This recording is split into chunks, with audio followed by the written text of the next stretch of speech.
Hi, folks. Those of you that are aware that we have a risk profiling tool on analytics are possibly familiar with this screen. This is a suitable portfolio screen where you've gone through the risk profiler and now you're trying to find an investment solution of yours, perhaps within a centralized investment process that matches the risk profile the client's just come out as. If you're not familiar with this screen and you haven't used our risk profiler before, then I'd suggest you consider watching the ATRQ video on YouTube. There's a couple actually that are worthwhile looking at. That will take you through the risk profiler end to end, how it works and operates. This video I'm putting together just to specifically focus on the mapping part of the system. How do I tailor the system around my investment process?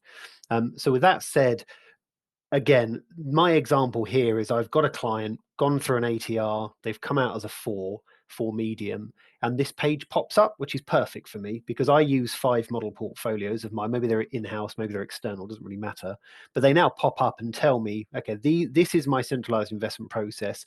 Which model do I want to pick for the client to then go and create a report on to suggest that's the one we're going to go ahead with?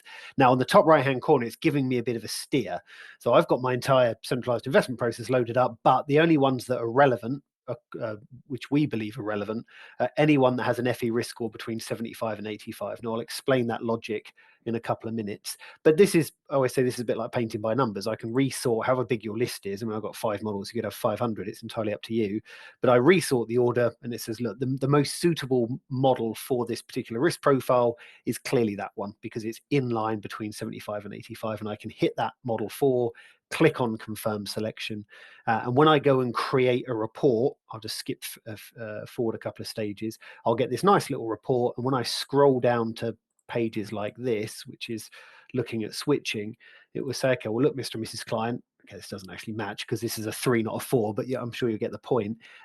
This one has come out as a 3. We've therefore selected this model portfolio because it sits at a 3 out of 5, and your existing portfolio, Keith, sits at a 2 out of 5. Now, it doesn't matter what you pick, what the client currently invests in. If they're in a basket of equities and you're even investing them into a basket of MPS solutions, it really doesn't matter. The system uses that FE risk score as the anchor to work out where on this little 1 to 5 scale that should sit. So if I were to carry the other one on, that would obviously just be a little tick over here, risk profile 4, their proposed portfolio is risk profile 4. So that's a really useful part of the system. But how do I configure this screen to only bring up my centralized investment proposition? So the way you do that is click on the settings tab at the top. You can do this at any time. Click on settings and it's called portfolio risk linking.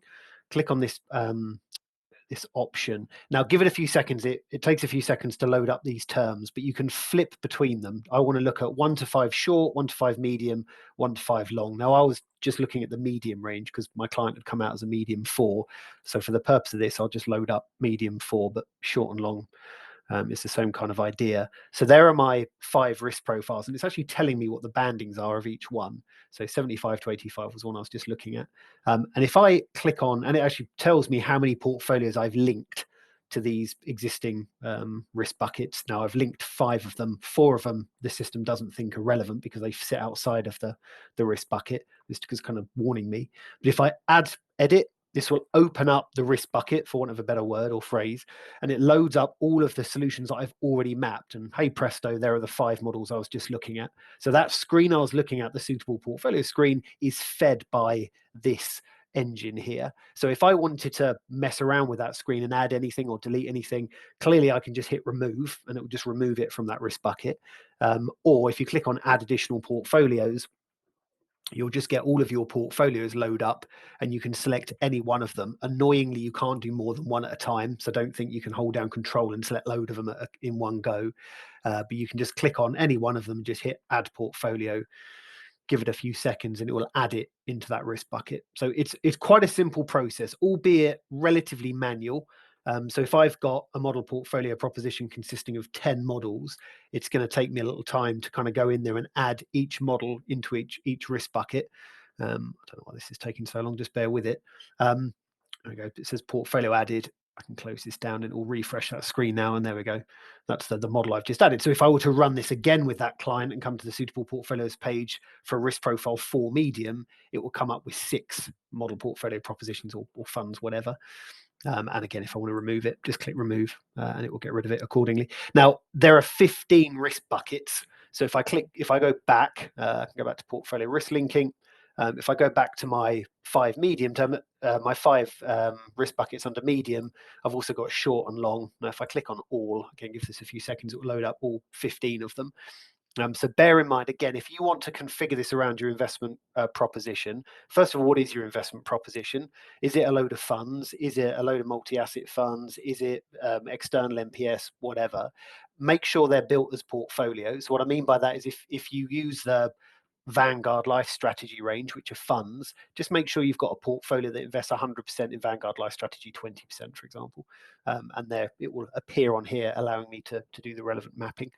But as I said, do bear in mind, if I click on all, you've got 15 terms. So again, relatively laborious. If I've got 10 model portfolios I want to map, I've got to open one short, do the mapping, then 2 short, then 3 short, then 4 short, then 5 short, and so on and so forth. Now, again, it's laborious and pretty manual, but you've only got to do that once. Once you've mapped your centralized investment proposition to the investment planner, you don't need to touch it then. And every single time an advisor goes through that risk profile, they beautifully come up with that screen that shows them the risk solutions that you've mapped, and therefore that they get a choice to pick the one they think is most relevant.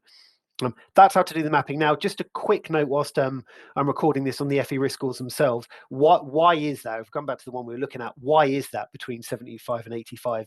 Where's that logic come from? Well, we get asset allocations from eValue, and we basically build the FE risk score band off the back of those asset allocations. So if you wanted to look at what the asset allocations are, you can clearly go through the investment plan and it will tell you on each risk profile what the proposed asset allocation is for that risk profile. But if you wanted to see all of them, a little tip, if you come back into analytics under that messaging center on the left hand side, you'll get an email or message from us stroke eValue every quarter. So we've just had one recently a couple of months ago at eValue Quarterly Asset Mix. It's a really, really good little message they send through. Gives you a load of really good content and material. You might want to spin that up into your own social media post. Gives you a load of information about the markets, what they're doing, and therefore how that's impacted their decisions to design the asset allocations in the way that they have. And if you scroll right the way down to the bottom and click here for MS Excel file, it will load up the Excel workbook that will show you the 15 risk profiles and what the asset allocation is for each one of them. Now, the reason I'm showing you this is because if you go down to 4 medium, what we then do is basically turn that into a portfolio.